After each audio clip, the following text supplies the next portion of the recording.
Hello everybody, this is Jurassic Adventures, and today we'll be doing another custom, this time on this Roar Attack Allosaurus that I recently picked up, and we'll be transforming this into the Battle at Big Rock Allosaurus. So I do really like the sculpt, the action feature, and the paint on this figure, but one thing I don't like is just how short and how small the legs and also the tail are on this one, but there's a way we can fix that. So for this, I'll be using an idea that I became aware of because of Marco Makes. I'll leave his channel link in the description. He did a really awesome Allosaurus custom, as well as he makes his own dinosaur figures, which is just absolutely awesome as well. And what I'll be doing is taking this Super Poseable Indoraptor, taking the legs from about the calf down, and I will be putting them on there.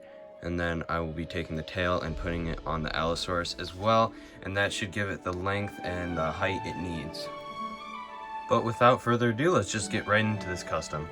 So the first thing I did is cut off the tail of the Indoraptor. I put it on the Allosaurus using a little bit of armature wire and milliput. Once this dries, we can do another layer on top of that and then really blend it all together and do the texture. But I want that all to dry and be hard first before I start working on other things. And then of course after the tail's done, we'll get into the legs. Okay, so the most noticeable thing that I did currently is I completely cut off the legs, and I just did that to get that out of the way. But what I did to the tail is I sculpted that second layer that I was talking about and got it all textured up. I used a texture stamp that I took from the actual Allosaurus. I took it from the leg, but so the scaling's all good on there. And then right now what I'm doing is I'm just sculpting these little spikes. Okay, so I got the legs set up, and right now this thing definitely cannot stand, but I still need to put the skin layer over the legs, as well as I'm gonna try and modify this, the feet, so it can stand on its own, because if not, then that's just gonna be kind of unfortunate. But hopefully I'll be able to make it so it can stand, and yeah. Alright, so I did the texture layer over the legs, and as you may notice, this thing can in fact stand now. So what I did is I basically just added some milliput onto the feet and made sure it can stand up. I basically just made the feet flatter, and now it stands in this really nice neutral pose and all tall with those new legs, and it's looking really good. Now what I gotta do is I gotta just fill in this stomach region, because I don't want to keep the batteries and all that stuff, the compartments and everything showing. I'm going to sculpt a little bit of pubic bone region, because that's relatively flat and that just looks a little bit weird. And also sculpt the calf on this thing, because these are really small. So that's about it for the sculpting though, and then we can start getting into painting. Alright, so now I completed the underbelly. I covered up all those battery holes, and I sculpted this pubic bone region. And then now I did the calves as well, so it doesn't look weird and skinny in the leg region. It looks fine. And then we got the toes.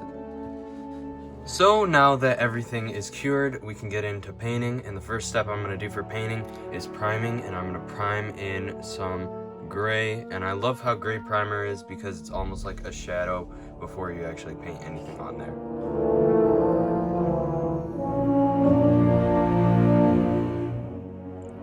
Alright, the Allosaurus is all primed, so now we're going to start on the underbelly. The first color is going to be some modern gray.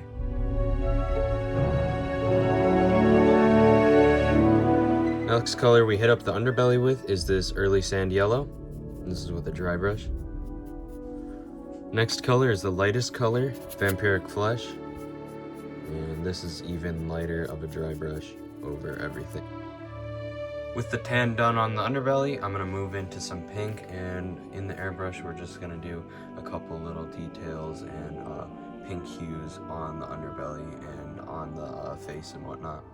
Now we're going to get into the blue scales. I got the darker grayish blue loaded up in the airbrush, and we're going to start on this. So the first shade of blue is all done, and now what we're going to do is we're just going to add a little bit of patterning and some shadows with a darker version of that same color.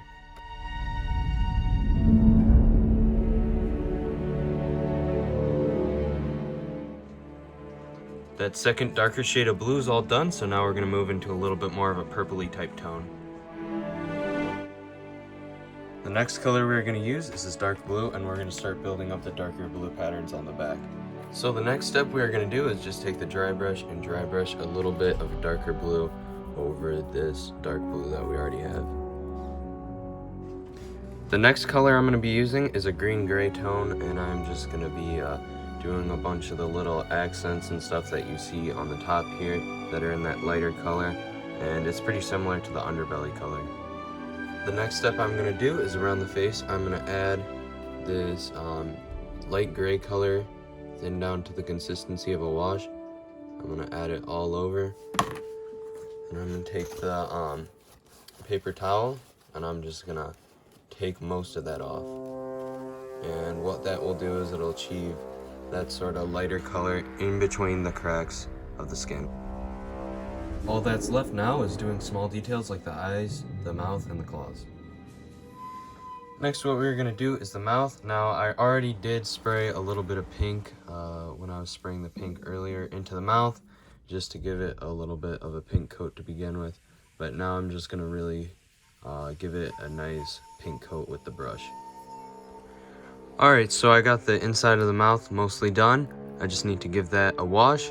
And then while I was on those sort of reddish pink tones, I did the scars that you see on the face of the Battle at Big Rock Allosaurus. For the wash, we're going to be using this Citadel Flesh Wash. So while that wash in the mouth dries, we can be very cautious and start painting the eyes, and just try not to spread any of that paint in the mouth onto the eyes or any other part of the head. For these eyes, I'm going to be using a light olive sort of color. It's like a very light yellow-green. So I painted some striations that are in a more brown tone. Now what I'm going to do is just take a darker green and paint around where the pupil's going to be. I got the pupil all painted, and now just the white dot. Alright, and that's only for one eye. As I said, the pupil step was only for one eye because the second eye actually, if you examine closely in the film, is blind. It doesn't have a pupil, and so what we're going to do is try and recreate that sort of lighter color in the eyeball with some gray paint. So I went ahead and I added a little bit of a gray version of that green we did earlier, and it's like a little bit lighter, and then I added some white dots in there, and it looks pretty decent, I'd say. Alright, now that the mouth is dried, it's time for the last step, and that's the teeth. I'm just going to be using some bone white color on the teeth.